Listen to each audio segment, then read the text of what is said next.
அடுத்தாக பத்திரிகையாளர் திரு பிரியன் இணைகிறார். சார் வணக்கம். தேர்தல் ஆணையம் ஒரு முக்கியமான நிலைப்பாட்டை சொல்லியிருக்காங்க. 2 பேருக்குள்ள இந்த உரிமை போட்டி இருந்துச்சுன்னா நாங்கள் சின்னத்தை முடக்கி வச்சிரும் சொல்லியிருக்காங்க. அன்புமணி தலைவர் அப்படின்றத நாங்கள் அங்கீகரிக்கல, கொடுத்த ஆவணத்தின் அடிப்படையில் தான் நாங்கள் சொல்லியிருக்கோம் அப்படின்னு சொல்லியிருக்காங்க. இந்த தேர்தல் ஆணையத்துறை நிலைப்பாடு அப்படின்றது இப்போ என்ன ஸ்டேட்டஸ்கோவை மாத்துது? உங்களுடைய கருத்து என்ன?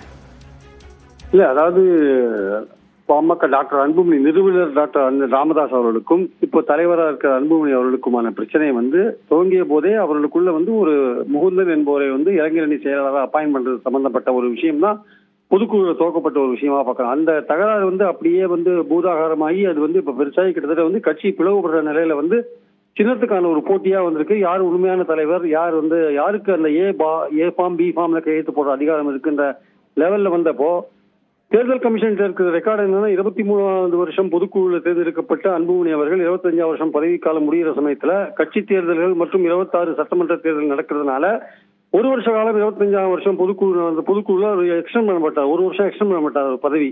ஸோ அந்த ரெக்கார்டு தேர்தல் கமிஷன் கையில் இருக்கிறதுனால அவங்க அன்புமணி அவர்களை தலைவராக அங்கீகரிக்கிறாங்கன்றத அவங்க கிட்ட இருக்கிற ஆவணங்களை வச்சு சொல்றாங்க இது மாதிரி அன்புமணி தான் தலைவர்ன்ட்டு.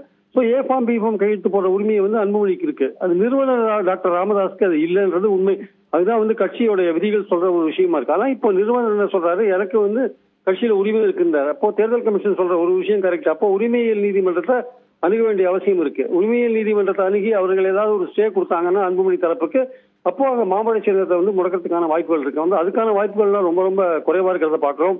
எலெக்ஷன் கமிஷன் கையில் இருக்கிற ஆவணங்களை வைத்துக் கொண்டு அவர்கள் மாம்பழ சின்னத்தை கிட்டத்தட்ட பாமக டாக்டர் அன்புமணி அவர்களுக்கு ஆதரவாக ஒரு தீர்ப்பு கொடுக்கறதுக்கான வாய்ப்புகள் இருக்கு. ஏன்னா பொதுக்குழுவால தேர்ந்தெடுக்கப்பட்ட ஒருவர். இந்த அதிமுகவுடன் நீங்க பொருத்தி பாத்தீங்கன்னா பொதுக்குழுல எடப்பாடி அவர்கள் தேர்ந்தெடுக்கப்பட்டதுதான் பல நீதிமன்றங்கள் ஏற்றுக்கொண்டதை நம்ம பார்த்தோம். நம்ம கட்சியோட ஹையஸ்ட் பாடியா அது இருக்கிறதுனால அது அப்ரூவ் பண்ண ஒரு விஷயத்தை அவ்வளவு சீக்கிரம் ரிஜெக்ட் பண்றதுக்கான வாய்ப்புகள் கிடையாது.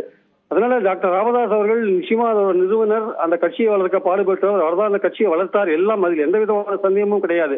ஆனால் இப்போ உரிமை என்று வரும்பொழுது அவர் பொதுக்குழு அன்புமணி அவர்களுக்கு அந்த பொறுப்பை கொடுத்து விட்டது.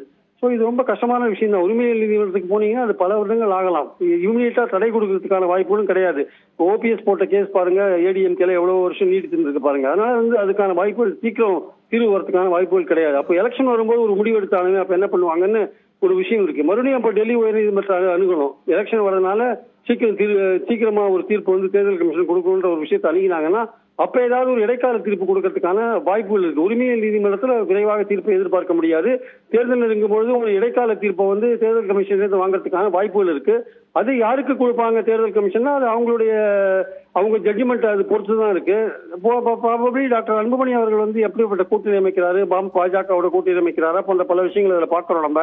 தேர்தல் நெருங்கும் பொழுது இந்த 2 தரப்பும் தேர்தல் கமிஷன் மீண்டும் அருகி சின்னத்துக்கான ஒரு போராட்டத்தை மறுபடியும் தோக்குவதற்கான வாய்ப்பு இருக்கு. ஒரு பக்கம் உரிமையியல் நீதிமன்றத்தை நாடுவாங்க.